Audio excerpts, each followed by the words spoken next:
Brian, did you know that people only wear about 1/5 of the clothes they have in their closets? Isn't that crazy? It is, but when your closet's a mess, you don't even know where to begin or what you have. That's true, and that's where California Closets comes in, because their experienced designers create gorgeous custom closets that make sure everything has a place, making your life so much easier. California Closets actually did a great job in my old apartment and in my new apartment. It really does make a difference when things are organized and everything has its place. So visit californiaclosets.com/Katie and book your in-home consultation today. That's californiaclosets.com/KATIE. Katie, this summer, I know you're big into your grill game. You should step it up with the revolutionary Beyond Burger. I am into my grill game, Brian. That's why I always tell you, please don't get up in my grill. Anyway, the mouth-watering masterpiece, Beyond Burger, is the only plant-based burger that's so meaty, Brian, believe it or not, it's actually sold in the meat case at your local grocery store. Packed with protein, it's better for you and the planet and will satisfy even the most ravenous of carnivores like Katie Couric. Are you ready to taste the future of protein, Katie? I am! Well, visit beyondmeat.com/Katie to find a local retailer near you. That's beyondmeat.com/KATIE.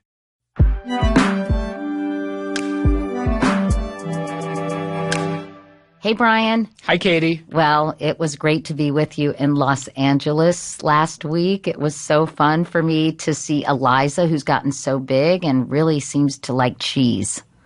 Well, we keep feeding her, so she keeps growing. And she loved meeting Katie. She's heard a lot about you.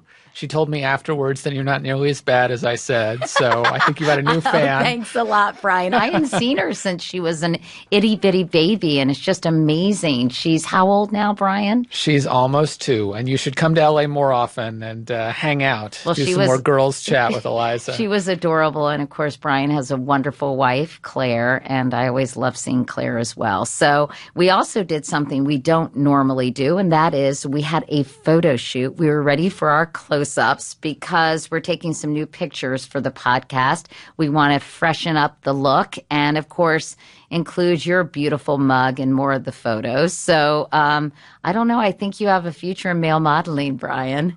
Oh, yeah. And if you believe that, I've got a Trump University degree to give you. Anyway, I handed the photographer a 20 for some airbrushing, so hopefully that works. Yeah, sure.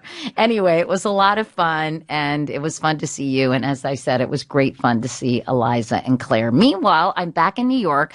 I'm not traveling for an entire month. I'm not going to get on an airplane because my life has been insane with a lot of travel the beginning of the summer. So now I'm just keeping my feet firmly planted on the ground. And I'm here in our New York studio. Brian, you're still in LA. And we just had a conversation, a really interesting one, with former U.S. Attorney Preet Bharara. He was a wonderful source of information and insight about everything that's going on with the Trump investigation. I think it's very easy in the day-to-day of the coverage to lose perspective and to really understand what's going on. And so I think he was terrific at stepping back and giving us, in a sort of Joe Friday, just the facts, ma'am style, and maybe I'm dating myself with that reference, a sense of what matters here, what the stakes are, and really to help us understand the Trump investigation and how it's going. And really Trump investigations, because he talked about the different jurisdictions or auspices under which these investigations are taking. Is that the right legal way to say it, Brian? With the Russian investigation being conducted, of course, by Robert Mueller, and the investigation into Michael Cohen's activities being investigated by the U.S. Attorney for the Southern District of New York, which is Preet's old office. And folks, if you're unfamiliar, being a U.S. attorney is essentially the top federal prosecutor in a particular location. And the Southern District of New York is probably the most important office in the country because it covers Manhattan. So Wall Street is under its jurisdiction. A lot of New York political corruption cases are under its jurisdiction. And very relevant here. The home and business of the President of the United States are under its jurisdiction. By the way, everyone, this is a crossover show, and that means our conversation will be broadcast on Preet's terrific podcast, try to say that 10 times fast, called Stay Tuned with Preet. And it will be broadcast on our terrific podcast called Katie Couric, and we're trying to come up with a new name. So we'll take any suggestions, everyone. Just keep Brian's name out of it. Just kidding, Brian. I'm totally kidding. But anyway, we're hoping that people who are listening to Preet's show may find ours worth downloading or subscribing to. And conversely, we're hoping that you all will check out Stay Tuned with Preet, because he's absolutely terrific and has a lot of incredibly smart insights to share. And if you're a longtime listener of our show, tell your friends, tell your family, tell your mail carrier, tell your hairdresser. We're not proud. Just tell everyone, please. Meanwhile, we had a great conversation, as Brian said, with Preet, who gave us really some much-needed perspective. And we began by talking to him about his short-lived friendship with Donald Trump and the events leading up to his vacating the premises. A lot of people outside New York know you as the U.S. Attorney in Manhattan who was fired by Donald Trump. And you've told the story a million times, I'm sure. But can you tell our listeners, as well as some people who haven't heard the first episode of your show, what happened and why it got so much attention? Well, thanks again for having me. It's very exciting to be here on Stay Tuned with Katie and Brian. I heard you're looking for a new name. We are. I got some very strange Twitter suggestions. I think you like Stay Tuned? My lawyers will not go after you if you name it Stay Tuned with Katie and Brian. Yeah. Oh, wait, Preet, did you not get the memo? We're actually replacing you on your show. This is very awkward, actually. I thought he had been told, Katie. You're like the worst political junkie ever. If you're starting off the interview with "you're fired," because that happened to me last year, which was I think the question that you had. Exactly. We've come full circle. See how I filibuster. Look, so I was the U.S. Attorney for a number of years. I was appointed by President Obama, confirmed by the Senate, and then, as ordinarily happens, when a new president comes in, particularly one of the other party, all the U.S. attorneys, all the ambassadors, they all know that the new president and the new administration deserves its own people, and that's totally normal, happens every time. And I expected that to be true for me also in November when Donald Trump won. And in fact, I had no job security that I could have expected, even if Hillary Clinton had won, because it's a new president. But about 8 days after the election, the President-elect Trump called the senator for whom I used to work, Chuck Schumer, and said, among other things, do you think Preet would stay in his job and stay on for another term, and claimed to be a big fan of mine and said I was doing a great job. I thought about it. I had expected to go do other things. I've been in public service for over 17 years at that point. So I thought about it, and it's the best job I've ever had, that I will ever have. It's an independent job. We do, the job apolitically. We don't think about someone being a Democrat or Republican. We just bring our cases independently, which is the reputation of the office. And so then I was asked to meet with the president-elect before the formal offer, I guess, would happen. So I went to Trump Tower on November 30th of 2016. Did you see his desk with all the magazines piled up? There's a lot of Trump paraphernalia. Well, every magazine cover that he's been on the cover of is on his desk, and they're probably 6 deep. Was it still the case? I saw that, but I also saw in the hallway leading to his office, there's all sorts of Trump paraphernalia. There are pictures and photographs and knickknacks and all sorts of things. But before I even got up there in the lobby, remember at the time during transition, there were all sorts of reporters hanging out, sort of penned in behind velvet rope, seeing who was coming and going. And so, people recognized me when I went by. And some reporter, while I was waiting for the elevator to come, just yelled out, Mr. Bharara, are you here to serve a subpoena? Yuck. I wasn't at that moment. So the elevator takes a long time. It's a gold-plated elevator. You go upstairs. The president-elect was running a little bit late. So I shot the breeze with Jared Kushner and Steve Bannon, who was wearing only one shirt at the time, in his office, waited for the president-elect to come in. The president was very, lovely. We talked about the office. Nothing inappropriate was said. He said I was doing a great job. He said, I'm sure you're getting a lot of offers to go into private practice. I hope you would consider staying. And I said I would. The only odd thing that happened in the meeting was he pushed, a yellow pad of Post-its towards me and asked me for my phone numbers. So it was odd that the President-elect of the United States of America was asking me for my digits. And presumably they already had them somewhere, because that's how I came to be at the meeting in the first place. So I didn't really understand, although Jared and Steve didn't seem to think it was odd at all that, the next leader of the free world was asking someone for his phone numbers. Didn't think anything of it. I was asked to call Jeff Sessions, the incoming Attorney General, from the elevator bank outside. Everyone said they were excited to work with me, and so that was nice. Wait, so you did call Jeff Sessions? I did, from the elevator bank, outside the elevator bank on the 26th floor at Trump Tower. Why so quickly? They wanted to make sure that, they had checked the box. He's going to be the Attorney General. I'm going to be the U.S. Attorney who putatively works for the Attorney General.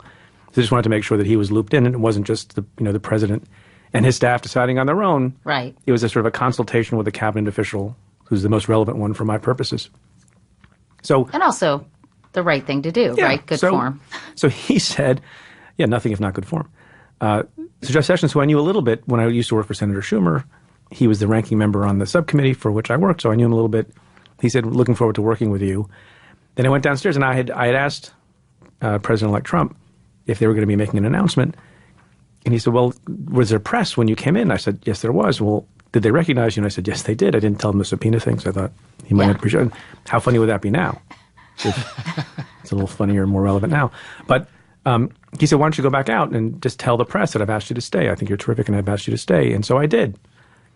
And that was the last meeting I had with the President-elect. But then, as I've said publicly before, he would call me from time to time, which is an odd thing for a sitting President-elect to be calling, even though we had no prior relationship, and it wasn't, a matter of business with the Justice Department.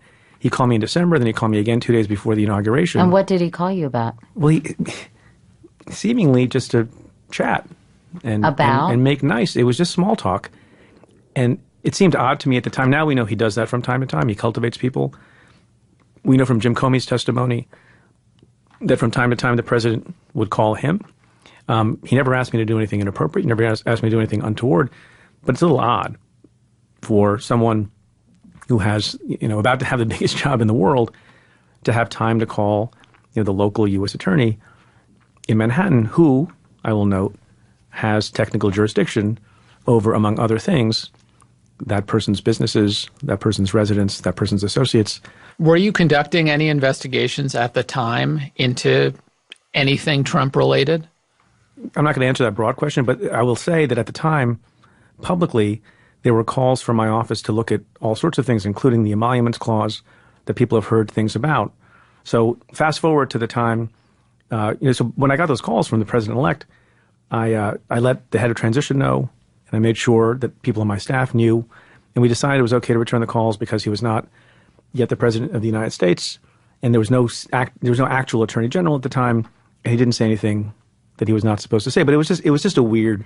Well, I'm thing. just curious, when you say small talk, like, what does that mean? He said, like, he said, how you doing? Do you play golf? I mean, what was that? So when he called me before the inauguration, a day or two before the inauguration, probably the biggest day of his life in some ways. You're like, don't you have a speech to write? I asked him about the speech. I said, sir, how's the speech coming? And he said, which you may find interesting, he said, it's going really well. I'm writing it all myself. And it's about hope. Neither of which things I believe to be true. Carnage, hope. Any longer.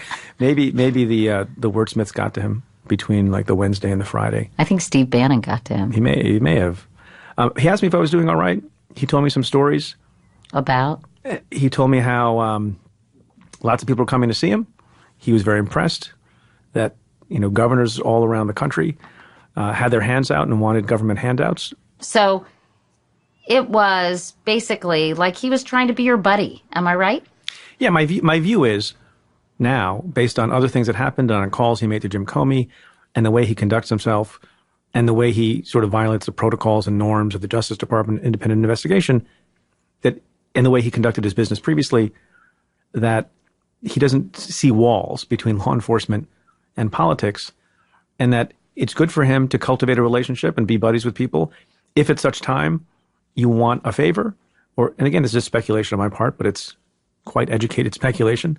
If at some time you need someone to do you a favor or to lay off somebody or to show loyalty, it's better to have had a friendly relationship with that person. We'll never know because a couple of months into the presidency, Donald Trump called me again. Now he's a sitting president. And now it seems highly inappropriate that it wasn't coming through the channel of the attorney general or the deputy attorney general. There was no warning about it. I didn't know what the call was about. There are protocols that are very sort of serious that the White House has put out because of prior scandals that make it clear that nobody is supposed to talk to a law enforcement official at a certain level about an enforcement action. Now, I didn't know if he was going to be calling me about an enforcement action, but I thought it was odd. And I kept thinking about it, and I called my deputy in to discuss whether or not I should return the call. I know that seems bizarre to people. Your boss calls you, you call him back. But, the president really isn't your boss. If you are a local United States attorney, you serve the people, you serve your oath, you serve the Constitution. In some measure, you serve the attorney general, but we in the what we have called over time the sovereign district of New York sometimes don't even think we serve the attorney general. And I didn't know what the nature of the call was going to be. And one of the things we thought about was, well, how's this going to work if he says something inappropriate and cross some line, which was possible. And now we know, after the fact that he's done things like that, I believe. Who's going to believe my side of the story? We actually contemplated, and this is interesting in light of... Taping it? We had a discussion about whether or not we should tape the president of the United States. We decided against that because we, unlike Michael Cohen, his own lawyer, thought it was kind of uncool to tape the president of the United States. Then we thought about having a witness to the call, but it just shows you that even early on, before a lot of the new information has come out, that there were lots and lots of people, including the president's own lawyer, who believed that when you have a conversation with Donald Trump, you want to have proof of what the conversation was, because there might be a dispute about the content of it later. And the other thing I kept thinking about was something that Donald Trump said over and over and over again during the campaign.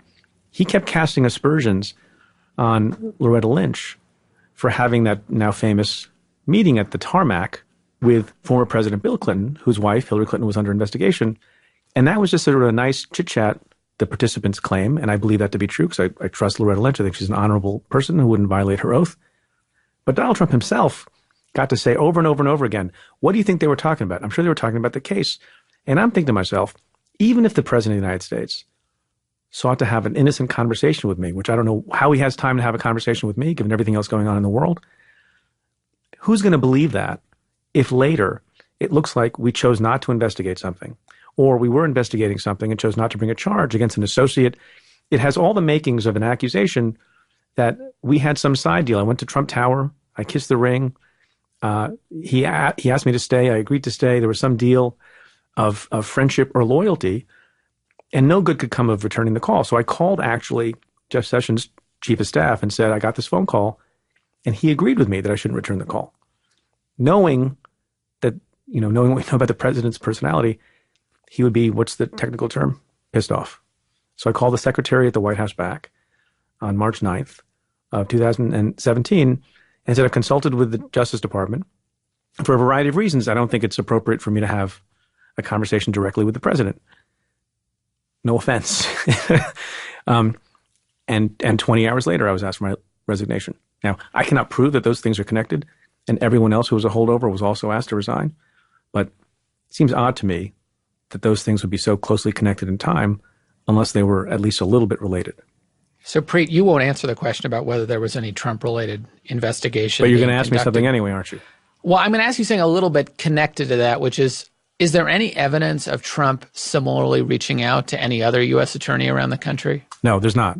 I mean, I presumably, hypothetically, it could have happened. I mean, the other thing to be aware of, he then, the president, my understanding is from the reporting, personally interviewed certain, appointments to U.S. attorney, including the one in New York, the one in Washington, D.C., and I think one in Florida, all who, incidentally, out of the 93 offices, have technical jurisdiction over the person and property of the president and his associates. So you think he would have learned from that interaction, and it seems like he didn't. Again, which is not to say that anyone did anything wrong or inappropriate, but there is a definitely an MO on the part of this president to develop relationships with people, whether they're in law enforcement or otherwise, when the norm has always been different. And have you run into anybody since? Have you been able to ascertain if, in fact, those things might have been connected? That you I have weren't going to not. play ball, and I haven't. So I've not made any accusation along those lines, but I've lived long enough to know you have to wait and see what the historical record is. And then, when I was asked to resign, I didn't. And initially, I wasn't trying to be a prima donna. I just was confused because I was the only person from the prior administration who had had a personal meeting with the president, shook his hand, and was asked to stay. So, given the level of incompetence that this administration has often shown, I think that's not even a partisan point. It's just a fact. When they rolled out the travel ban, they rolled out all sorts of other things. Maybe it didn't occur to them, well, some people stand in a different position. So I was just trying to get the answer. How did they let you know that you needed the acting to deputy move attorney on? general, Dana Bente, called me at 2:30 on the afternoon of March 10th. It was a Friday, and asked me to submit my letter of resignation. I said to him, again, I wasn't trying to be difficult because I serve at the pleasure of the president.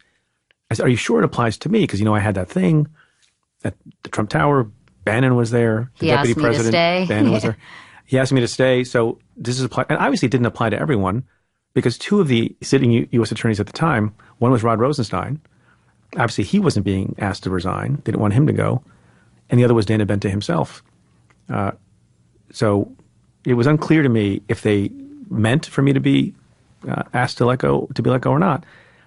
And then again, because I've lived a long time, I thought it just needed to be clear that this was the wish of the president. And if it was, and it took 24 hours to learn that, I walked out into the open air as a free civilian man. But I didn't want it to be, suggested if in fact there was some nefarious thing going on. I'm not saying there was, but if in fact there was something nefarious going on, and people are trying to avoid an investigation of some sort, then it should just be clear that this was the wish of the president and not some functionary who was in an acting capacity at the Justice Department. Why is that? Why was that important? Because so later on, if you have to find out why people did what they did, people don't have plausible deniability. If I had never had the meeting, again, as I said at the outset, and people conflate these things, I had no expectation of staying. There's actually not even a tradition of the next president keeping someone from before. Now, sometimes it happens. Rod Rosenstein served under George W. Bush and then was kept on by Barack Obama and kept on again by Donald Trump. So there are exceptions to that. Patrick Fitzgerald was appointed by one president and kept on by the following president. So it's a small minority of people. I didn't expect to be in that position. But once someone asks you to stay with a lot of fanfare, I was asked to stay on for another term before he appointed the Secretary of Defense. In a pretty public way. In a very public way.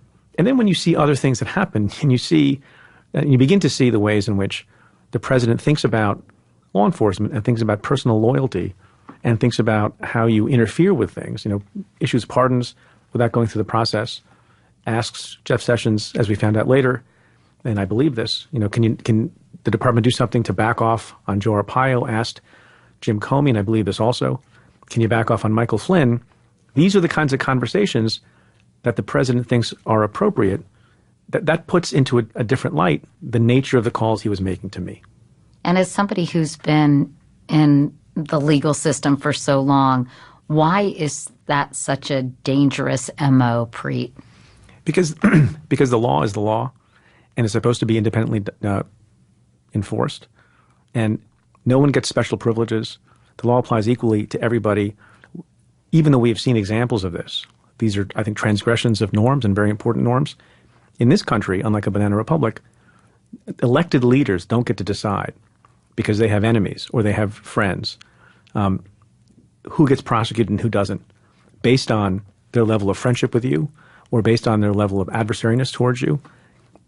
That's how it's supposed to be. And scandals have been avoided because they have these protocols in place. The reason you have these guidelines that make clear that a political official in the White House is not supposed to call a lower level Department of Justice official to say, hey, what's going on with that investigation of my former business colleague? Or, hey, can you take a look at investigating, this political adversary I had?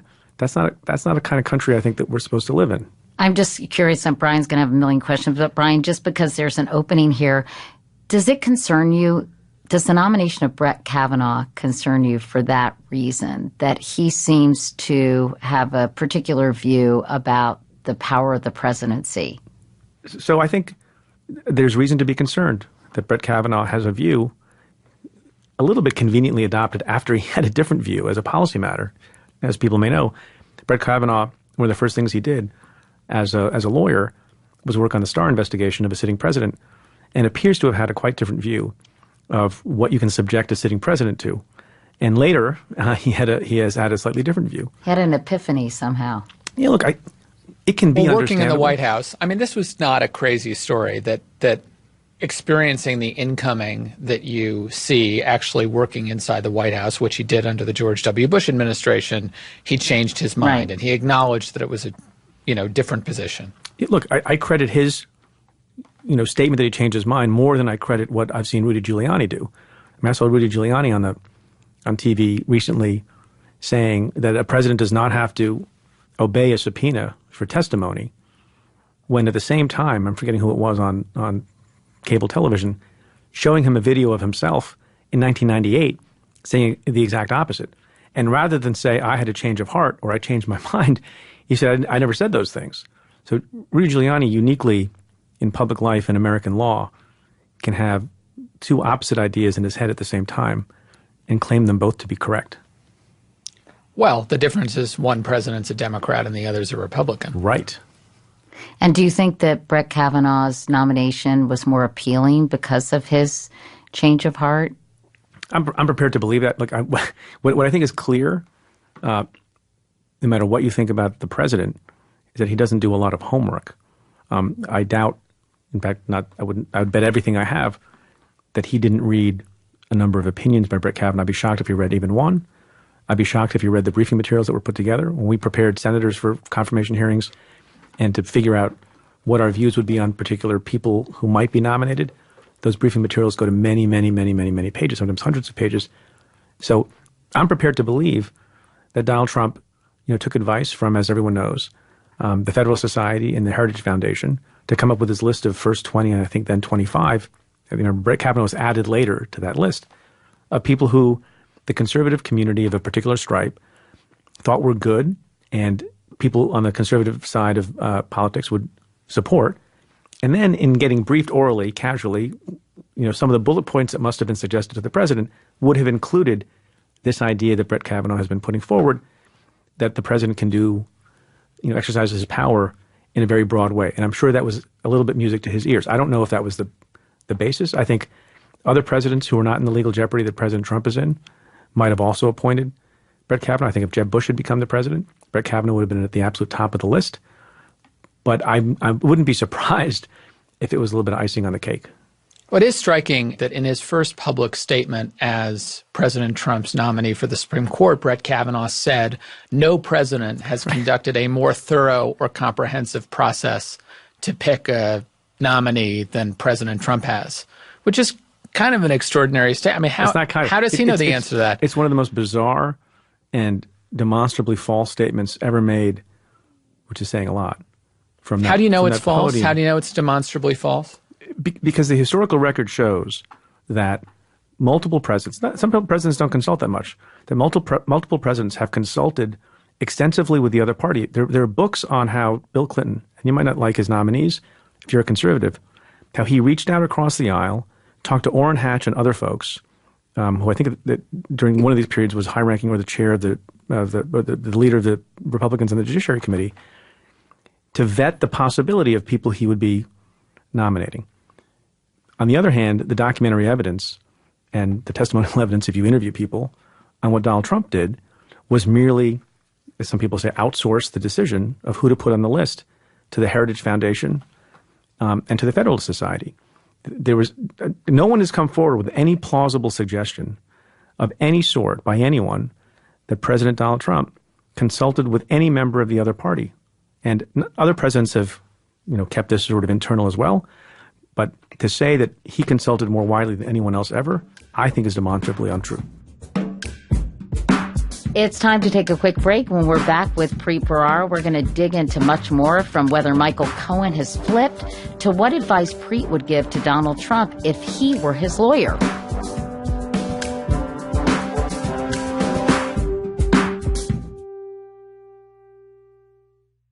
You know, Brian, we're never going to agree on everything, although you and I agree on most things, I have to say. But there's one thing we can enthusiastically agree on. Everyone could use more sleep. Thankfully, getting a great night's sleep is easier and more affordable than you think with Boll and Branch. Did you know that everything Boll and Branch makes, from bedding to blankets, is made from pure 100% organic cotton, which starts out super soft and it gets even softer over time? Plus, you buy directly from them, so I know this appeals to you, Katie. You're essentially paying wholesale prices. Oh, that's music to my ears. No wonder they have thousands of 5-star reviews, and Forbes, The Wall Street Journal, and Fast Company are all talking about them. Try them for 30 nights. If you don't love them, send them back for a refund. Shipping is even free, but I doubt that you're going to want to send them back. To get you started, right now, our listeners can get $50 off your first set of sheets at bollandbranch.com, promo code Katie. Go to bollandbranch.com today. Again, for $50 off your first set of sheets. That's BOLL and branch.com, promo code Katie, bollandbranch.com, promo code Katie, spelled Katie. Never overpay for quality clothes with Everlane. Everlane, Brian, only makes premium essentials using the finest materials without traditional markups. My daughters are both huge Everlane fans, by the way, and the folks at Everlane tell you their real cost because they want you to know what you're paying for and why. In fact, they are radically transparent about everything. Just like we are, Brian. I consider you radically transparent. Do you consider me radically transparent? I do, Katie. Thank you. From their materials to their ethical factories they work with. And since Everlane sells directly to you, their prices are, this is the part I like, 30 to 50% lower than traditional retailers. Do you think people might think I'm cheap, the ones who listen to this podcast, Brian? I think they might think that, Katie. I prefer to use the word frugal. Everlane's clothes look better, cost less, and last longer.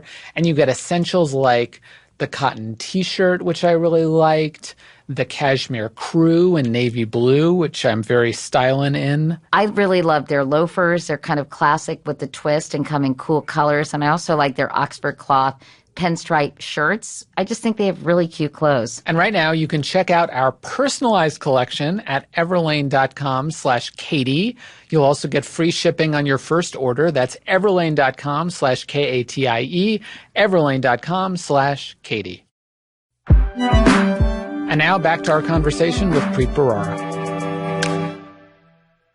How do you assess the extent to which President Trump is in legal jeopardy? If he were your client as a lawyer, how would you describe the overall magnitude of this problem to him? Those are different questions. How do you assess? I think it's difficult to assess. You just know what's in the public record. You know that Bob Mueller and his team are full of super professional, smart, heads down kinds of lawyers who will bring a case if there's a case to be brought, won't bring one if there's not one to be brought. Now, when you're talking about legal jeopardy in the way normal people understand it, whether or not someone is subject to being arrested, I think the president is not in any legal jeopardy, really, because I believe that Special Counsel Mueller will take the view that the Office of Legal Counsel at the Justice Department has taken for a long time now. Not everyone agrees with it, but it's the prevailing view that it's not just Brett Kavanaugh's view, that a sitting president cannot be indicted. So in that regard, he doesn't have a lot of sort of imminent legal jeopardy in the way that some lawyers have to counsel their clients to have a bag packed and a toothbrush, in their overnight bag. And take care of their affairs. Take care of their affairs. Some lawyers tell their clients when they think they're about to be arrested to avoid, being arrested in front of their family and children at 6 o'clock in the morning. They check into a hotel, under an alias, so that when the FBI finally comes, the defendant, the target, can surrender on his own terms later to law enforcement. So I don't think the president is in any jeopardy like that. On the other hand, there are people who are around him who are, and I think we're going to see additional arrests, including, my presumption is, one of those people being his former personal lawyer, Michael Cohen. So it's impossible to gauge, separate and apart from his inability to be indicted, were he not the president, how much evidence is there that he engaged in some kind of conspiracy, if there was knowledge on his part in what people say colluding, but colluding is not really a crime, but conspiring with a foreign power to interfere with the election or violate campaign finance laws or engage in obstruction. So the jeopardy he's in is what Congress will do. Part of that depends on what the nature of Congress is. Part of that depends on what happens with the Democrats in the fall. It also depends on what the priorities of the Democrats and others are. Not everyone is in favor of taking illegal action against the president. Now, the second part of your question is what I would do or say if I were representing the president who had this level of legal jeopardy. I would keep my mouth shut. I would be a lot more like Emmett Flood, who nobody knows, although he's representing the president of the United States as well.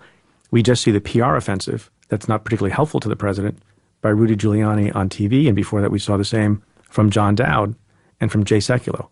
Generally speaking, when your client, even if he's a high-profile person like a politician or a celebrity or a billionaire, you keep your mouth shut and you do your work behind the scenes. Like the principal thing that you want to do is explain in a sober-minded, respectful, rigorous way to the prosecutors who potentially are going to charge your client is why they have it wrong, and not blast them in public and not proclaim facts about your client's knowledge that turn out to be untrue a short time thereafter, not to make a proclamation about a potential witness against your client, in this case Michael Cohen, one day saying he's an honest and honorable man, the next day saying he's a pathological liar and has lied his whole life.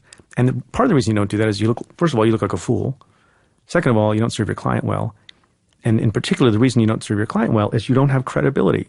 This discussion about whether or not the president is going to sit down with the special counsel and on what terms, those are human beings who are dealing with each other. Rudy Giuliani or Emmett Flood or whoever else is sitting down, not with robots, they're sitting down with other people, and they're making representations about what the president will agree to or not agree to, or they're making representations about what the law is and why the special counsel has it wrong, barking up the wrong tree. A lot of those arguments, as they are in life generally, are persuasive or not persuasive if the person making them has personal credibility. And when Rudy and others go out there and say idiotic things that are proven false and flip-flop day to day, when a person like that, and we've had people like that who are not as famous as Rudy Giuliani, when a person like that does that in public and then comes into my office when I was the U.S. attorney and tries to make an argument to me, I don't credit it.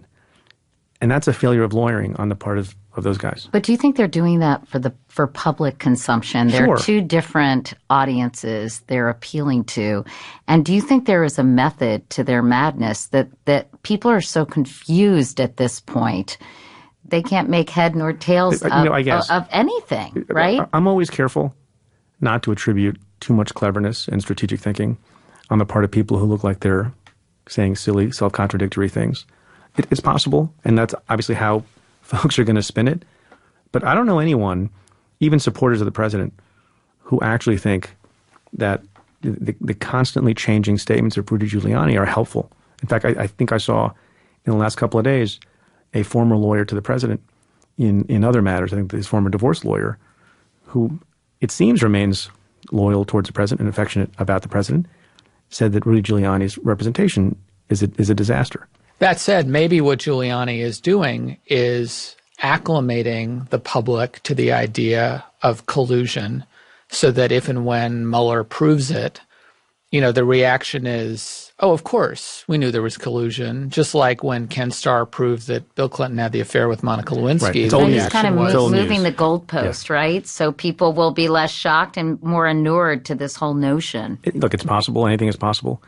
But I do think, though, that really smart people like you guys and other folks in the public who are commentators, because they're smart and rigorous, like to impose, that kind of strategic thinking on the part of people who may just be incompetent.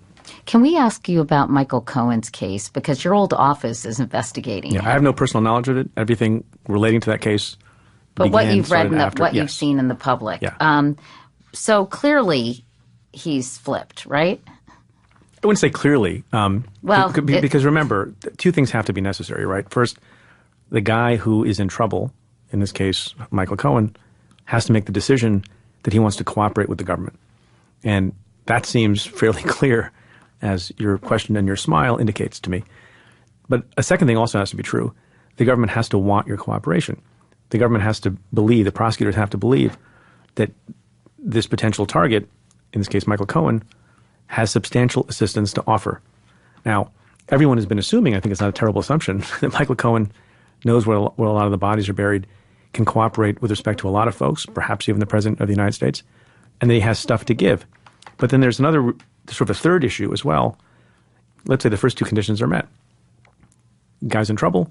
Guy wants to cooperate with the government. And the government wants him. Government wants him. Government thinks that that person has information of criminality on the part of other folks.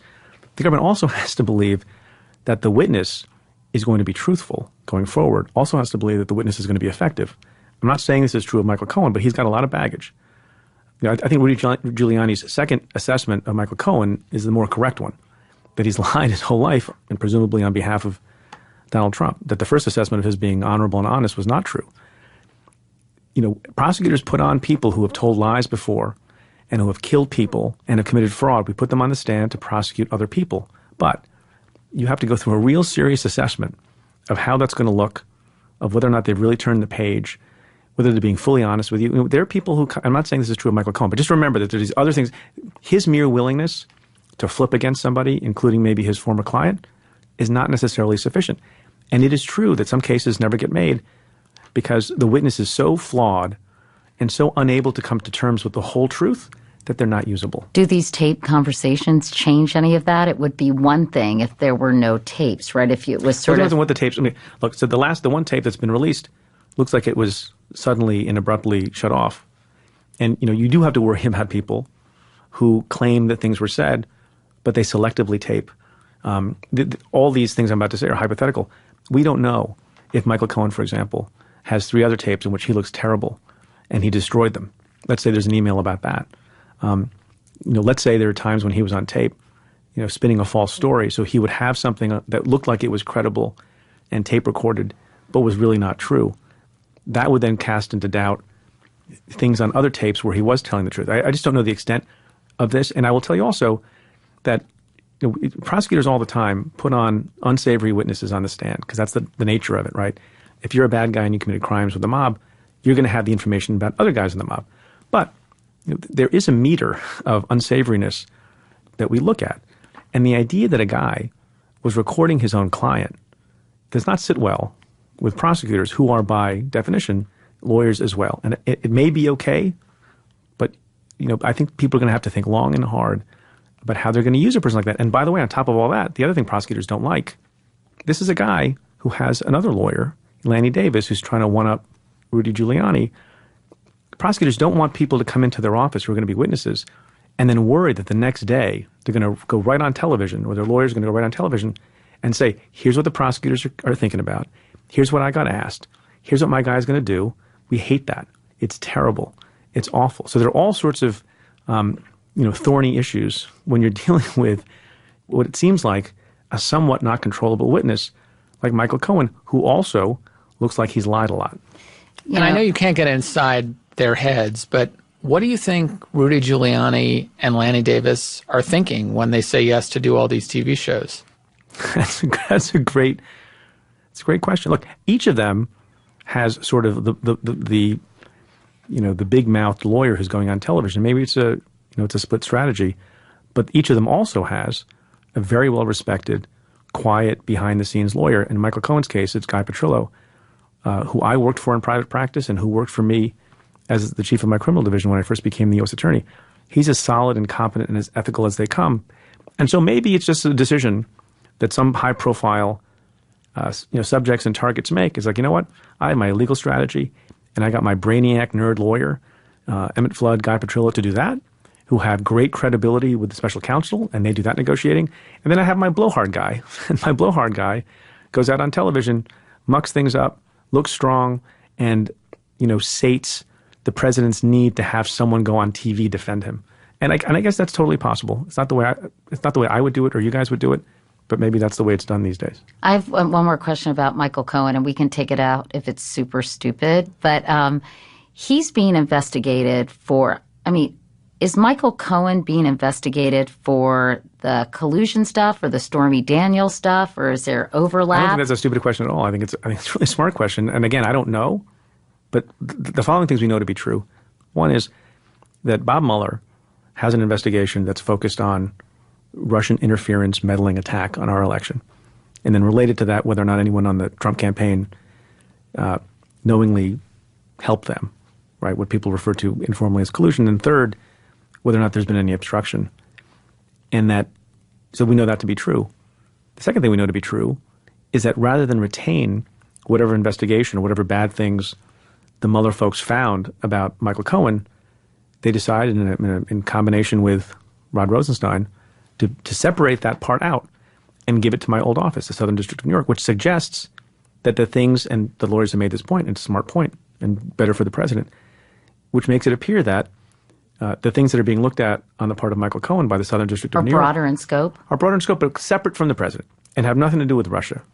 Now, so that appears to be true on the surface, but the way the world works otherwise is, there are humans who have multiple things going on in their head.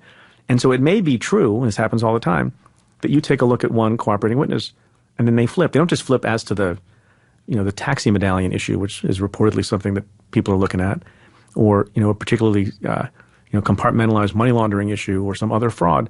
You say to that person, what other bad things have you done? What other things do you know? And my presumption is, if they end up flipping Michael Cohen and they find evidence of a crime that they're going to ask him to plead guilty to with respect to his own business dealings, he will also be asked the question, well, tell us about Donald Trump, tell us about the Trump Organization, tell us about these payments to these women and whether or not they were related to the election, and that was the subject of this phone call. And if he has information about that stuff or dealings with the Russians, then that information is almost certainly going to be shared with Bob Mueller.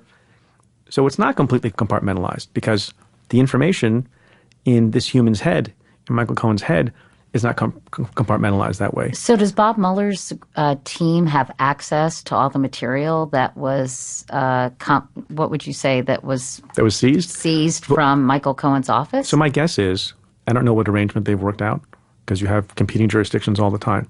My guess is that in assigning this portion of the case to the Southern District, it was made clear that if appropriate and as necessary, we need access to information to do our own job, then you will share that with us and you will keep us in the loop. In pushing that part of the case over to the Southern District, do you think Mueller is in any way preparing for the day that he's fired, or at least creating a contingency plan if Rosenstein is impeached or fired? If he gets pushed out or neutered in some way, is he trying to create a kind of a living will for his investigation? I haven't heard it put that way. That's a good way of putting it. I don't know if that's his primary consideration. Brian went to law school. Frustrated lawyer here. Yeah, me too. Look at us doing podcasts now. Living the dream, Preet. Living the dream. You're not even in the studio. You just managed to mailing it in from somewhere. Yeah. Look, I don't know that that's the primary motivation for why he's doing what he's doing. I think Mueller's primary motivation is to follow the facts and see what the truth is. Related to that is to make sure, as much as possible and consistent with his oath, that his investigation looks like it's coloring within the lines and staying within the lanes and doesn't look like it's getting too far afield, so it has maximum legitimacy and credibility.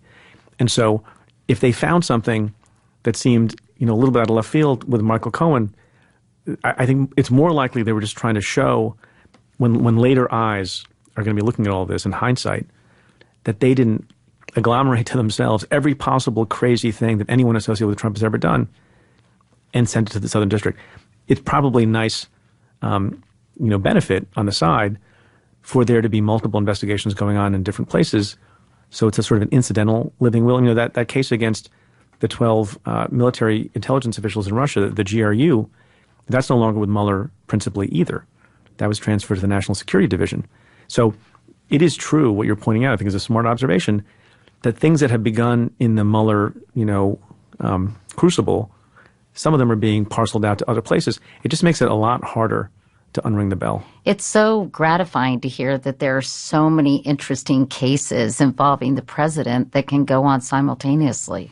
Well, when you make it a habit of surrounding yourself with shady people who you boastfully refer to as your fixer, and boastfully refer to as kings of dirty tricks, whether you're talking about Roger Stone or Paul Manafort or Michael Cohen, it's not shocking that there's evidence of criminality in all those cases. Do you know Bob Mueller? I do. And tell us about him and how you think he's handling himself in the case so far.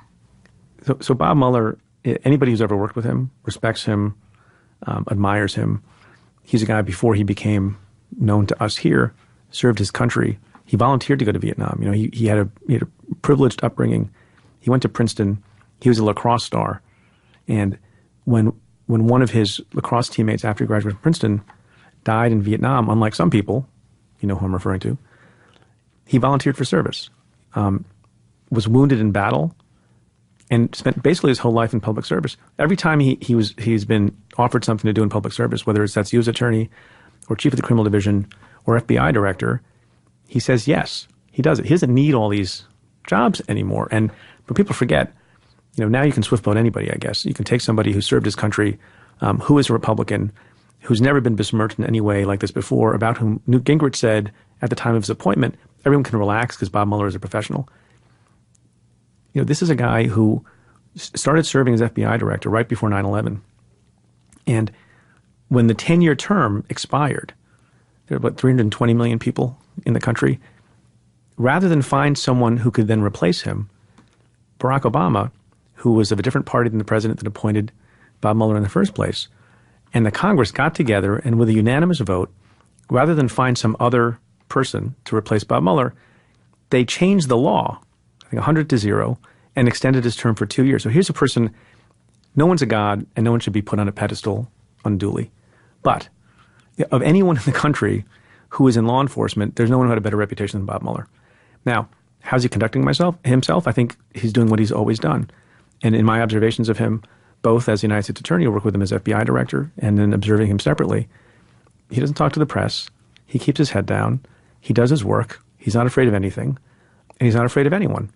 And he believes in public service. And here's a guy who was back in private practice, who's not young in years, who accepted this task knowing that no matter what he did or decided or didn't do, that a large portion of the population, is going to cast aspersions on him. And I wrote a piece about him for Time Magazine some weeks ago. And the bottom line is, he's a person that a lot of people like to pour their hopes and fears into.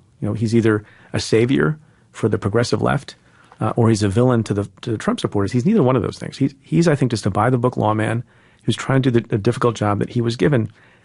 I'm prepared to believe that he's going to have a scathing report. I'm also prepared to believe that he will find something different. And my hope is that everyone accepts, no matter what side of the aisle you're on, accepts whatever his findings and proposals are.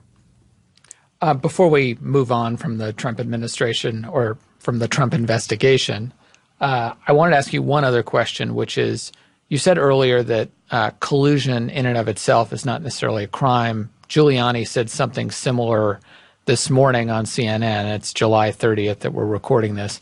And then he had to call into Fox later today to clarify that statement.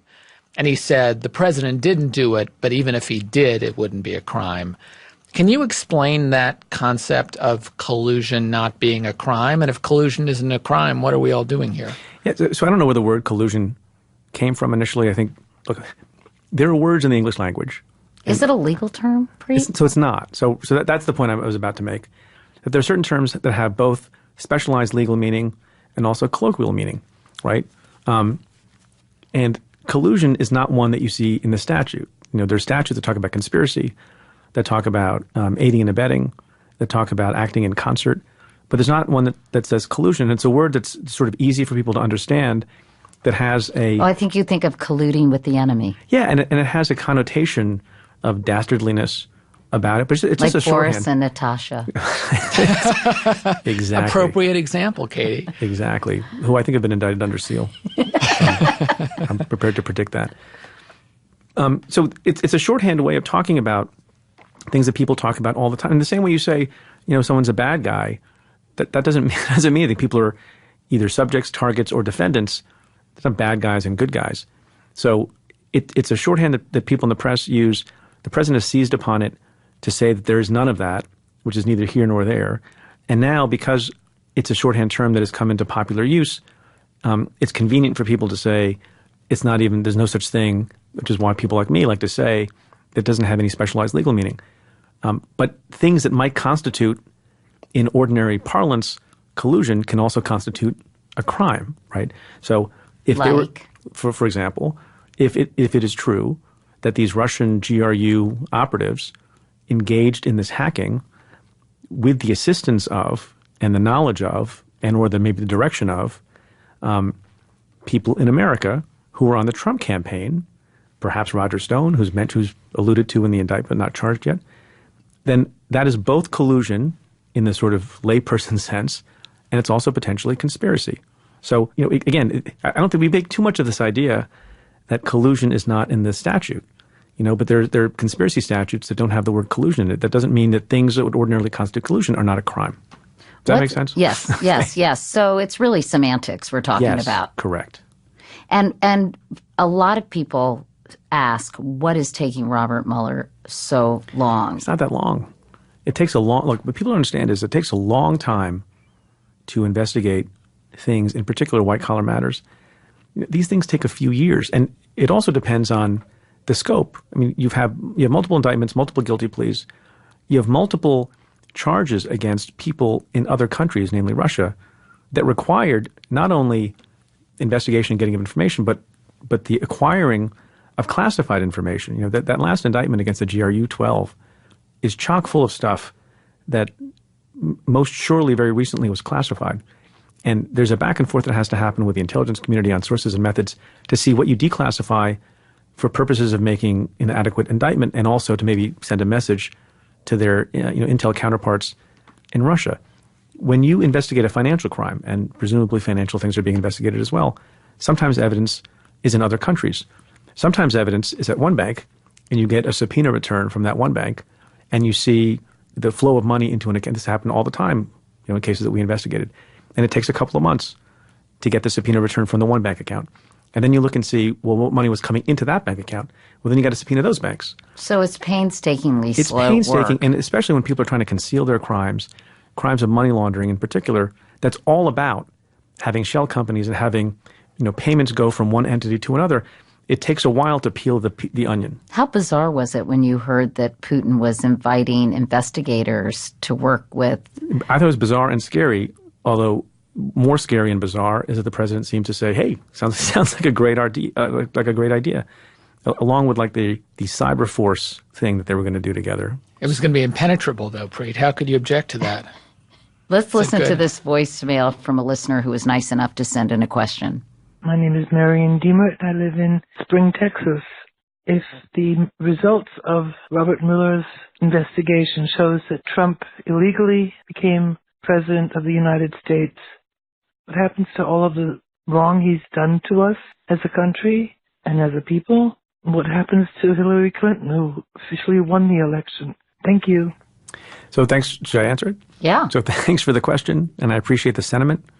I don't believe that the presidency operates like the Miss America pageant.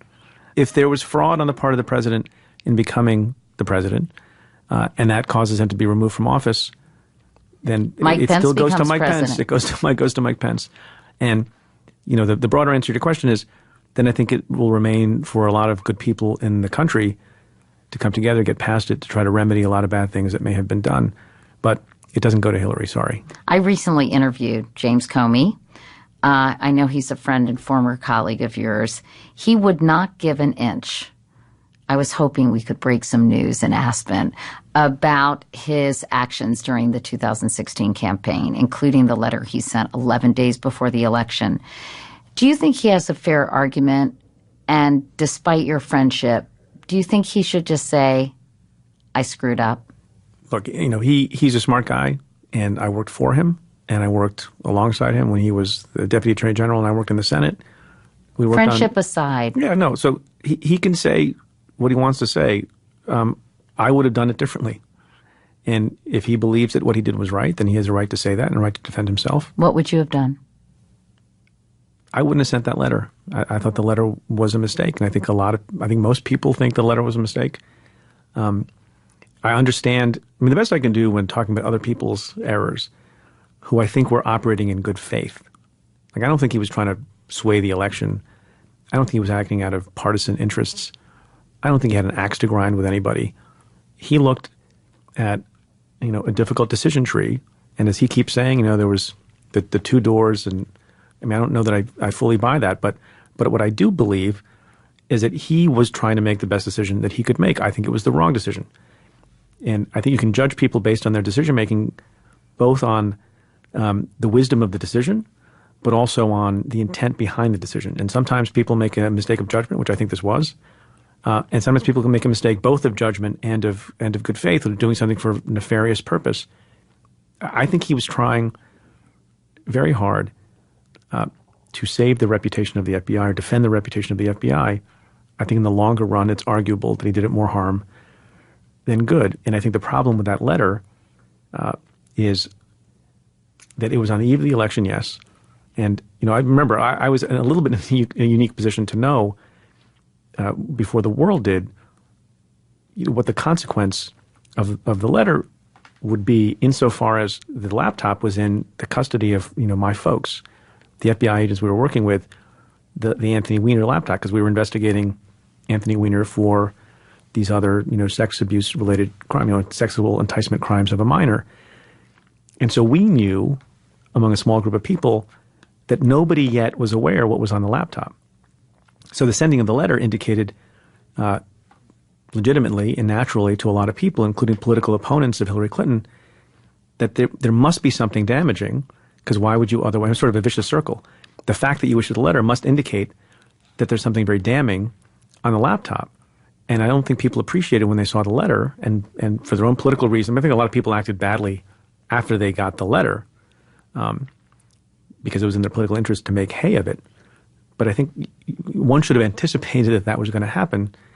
And it might have been the better course to wait and see if the stuff on the laptop was redundant, irrelevant, unnecessary, to affect the investigation, all of which turned out to be so. And why couldn't he have put as many agents as possible on that to comb through those emails and to do nothing until he had the information he needed to move ahead or not? I don't know.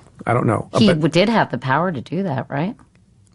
Yeah, look, I think everything relating to how the information on the laptop was exploited, a lot of things relating to that, were not wonderful. And look, there's a very long Inspector General report on the issue of what happened with that laptop and how much time it took to ask for the information on the laptop.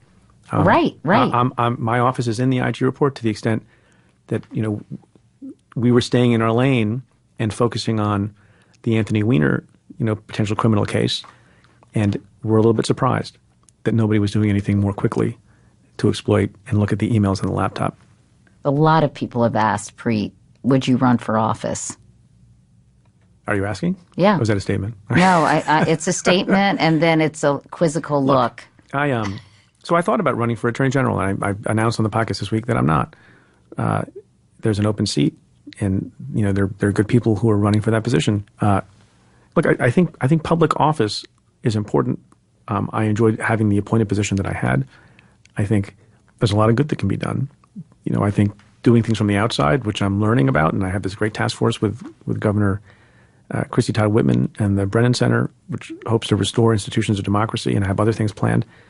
The question about serving in office requires first a stomach for, an appetite for, and a thick enough skin for what it takes to get to office, which is campaigning, which also requires, depending on the jurisdiction you're in, a lot of, I think, fundraising.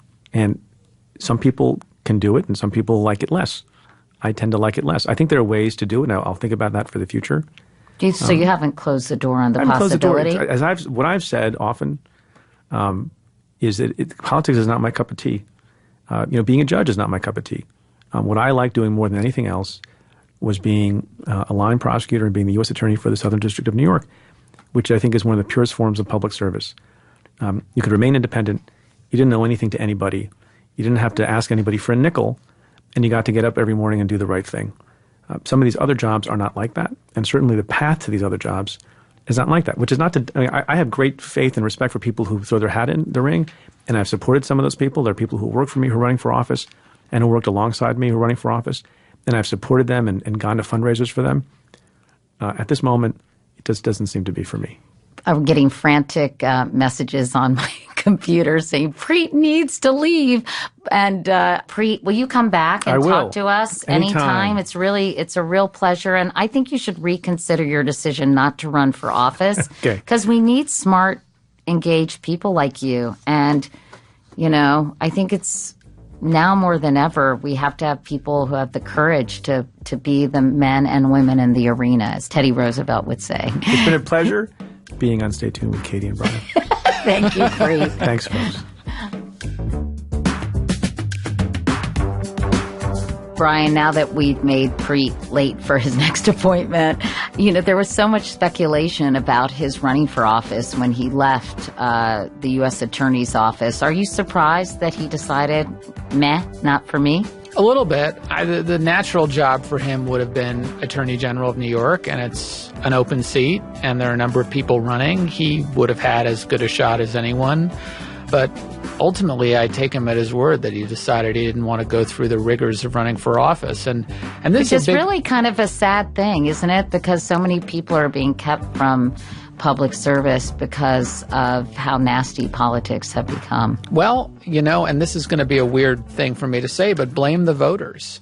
It's gotten really hard because, if you can dig up dirt on your opponent, if you can catch a politician in an embarrassing moment, the voters respond to that, and therefore the incentive is to do it. And politics has gotten really ugly, and a lot of good people aren't running for office as a result. The other factor is, of course, fundraising. Well, I think he obviously doesn't have a stomach for that either. Yeah, well, a lot of members of Congress spend more than half their time raising money, dialing for dollars, instead of studying the issues and meeting with constituents and all the rest.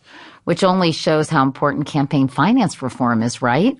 For sure. I agree with you, but I don't think there's any appetite right now to do serious campaign finance reform. And I hate to end the show on such a low note, but I think that's the truth. Well, that does it for us, everyone. A big thank you to our producer, Gianna Palmer, our assistant producer, Nora Ritchie, and our audio engineer in New York, Jared O'Connell. Thanks also to Jordan Duffy for engineering my part of the conversation from LA today. A big thanks to my assistant, the incomparable Beth DeMaz. You can only imagine what she has to put up with. And folks, join me and Brian and our whole team in wishing a big thank you and fond farewell to our social media maven, Allison Bresnick. She is on to new adventures in La La Land. So, Brian, you'll have to meet up with Allison as she starts her new life on the left coast, as they say. Yeah, we're going to be going to a spray tanning salon tomorrow together. So it's very exciting for us both. Maybe you guys can schedule a mutual waxing. Oh, wow. I hadn't even thought of that. Great idea, Katie. Anyway, for better or worse, we are the show's executive producers. Mark Phillips wrote our theme music. I am sorry. I thought that was funny. And a word of warning, for the rest of August, we'll be on a summer break. So you're going to miss this witty repartee, aren't you, everyone? This means we won't be releasing new episodes, but we are going to revisit some of our favorite conversations. We might even throw in a surprise or two. So don't worry, you won't have to miss us too much. And as NBC used to say when they would do summer reruns, if you haven't seen it, it's new to you. Just slogan I love. So hopefully check out some of the podcasts that you might have missed. They're all oldies but goodies, everyone, kind of like me. Anyway, as always, thank you so much for listening, everyone, and enjoy the rest of your summer. Talk to you soon. Bye-bye.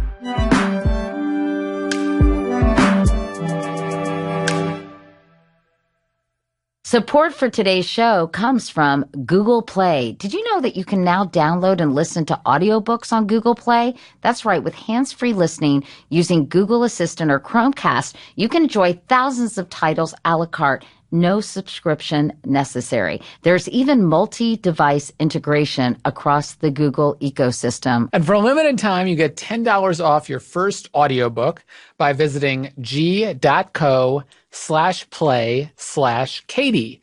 Okay, we're going to do this one more time. That's g.co/play/Katie. Find your story with audiobooks on Google Play. This summer, everyone, step up your grill game with the revolutionary Beyond Burger. This mouth-watering masterpiece is the only plant-based burger that is so meaty. Where is it sold, Katie? It's sold in the meat case, Brian, at your local grocery store. It's packed with protein. It's better for you and the planet and will satisfy even the most ravenous of carnivores. Like who? Like me. Ready to taste the future of protein? Visit beyondmeat.com/Katie to find a local retailer near you. That's beyondmeat.com/KATIE. Stitcher. And that reminds me, by the way, if you're new to our show, please subscribe. And if you're old to our show, please share it with your friends, your family, your hairdresser, your mail carrier, whatever. We're not proud. You're right. That shouldn't be mailman, mail person. It's a male person. Yeah. Or it could be a female person, Katie.